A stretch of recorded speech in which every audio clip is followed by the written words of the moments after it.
అన్నా big boss చూస్తున్నావు అన్నా? ఏం బిగ్ బాస్ ఏం రా నాయన అమ్మ తలకాయ నొప్పి వస్తుంది అది చూస్తుంటే. ఎందుకు ఏమైందన్నా? 5 స్టార్ వాళ్ళు వచ్చారు, ఎంటర్టైన్మెంట్ ఉంది నీకు మంచిగా. 5 స్టార్ అది ఆ, ఇది నల్లకాడ నీళ్ళ బిందెల గురించి కొట్లాడడం ఒక ఆమె వచ్చింది. అవును ఇదైతే వాస్తవం. స్టార్ రోడ్ మీద రేగు డబ్బతో గీకితే వచ్చే సౌండ్ ఆమె ఒక ఆమె వచ్చింది. అవునవును. అసలు తెలియరానుడు ఒకడు వచ్చిండు. అంటే నీ ఉద్దేశపూర్వక కలెబర కంపంటావు. మొత్తం కలగూర కాపని. ఇంకో విషయం తెలుసా, ఆ. బిగ్ బాస్ ఒక్క ఎపిసోడ్ కూడా చూడనోడు వచ్చిండు. ఎవడన్నా వాడు ఒకసారి చెప్పరా? గౌరవ్ గాడు అని ఎందుకు తీసుకురా అర్థమైతే లేదు.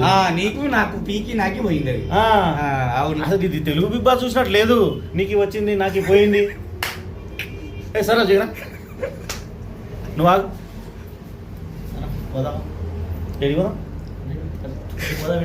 ఇగో ఇది ఇది ఈ తెలుగే ఇదే ఈ తెలుగే బిగ్ బాస్. ఇదే బిగ్ బాస్ వచ్చే తెలుగు ఇదే ఇదే. Bigg Boss. ఈ తెలుగు తీసుకొచ్చి మా మీద తలగబెడుతుర్రు. దరిద్రం ఏంటంటే మేము చూస్తాం, ఎస్ వాళ్ళని తీసుకొచ్చినా బిగ్ బాస్ చూస్తాం. ఏ కంటెంట్ ఇచ్చినా బిగ్ బాస్ చూస్తాం.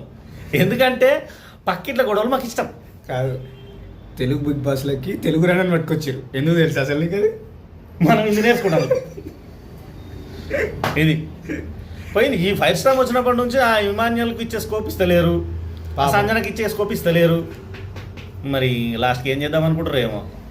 శ్రీజ వాయిసే గట్టిగా ఉందంటే శ్రీజని పంపించిర్రు. ఆమె పేరేం పేరు? నేను చెప్తాను. చెప్పు. ఇప్పుడు ప్రియాది అబ్బా ఏం వాయిస్ రా నాయన, ఈ వాయిస్ ఇని అసలు ఇట్లా అవుతుందిరా నాయన అనుకుంటే ప్రియా ప్లేస్ లో ఆయేషాని తీసుకొచ్చి ఈమె ఇంకా లొల్లి మామూలు లొల్లి లేదురా నాయన. శ్రీజ కాయ కాయ కాయ కాయ మొత్తుకుంటది. ఈ అమ్మాయి ఎప్పుడు వెళ్ళిపోతుందిరా అని అందరం ఎదురు చూస్తే ఈమె కంటే వైల్డ్ ఫైర్ మాధురక్కని తీసుకొచ్చి పెట్టిర్రు. ఈమె వచ్చినప్పటి నుంచి అనిపిస్తుంది అయ్యో శ్రీజ ఫేక్ ఎలిమినేషన్ ఆ ఉంటేనే బాగుంటుంటారా నాయన అని. కాదు ఇది ఇంకా ఆయుష జెట్ ప్లేన్ వచ్చావా, సైకిల్ మీద వచ్చావా, కార్లో వచ్చావా అని అడిగారు రామచంద్ర ప్రభు.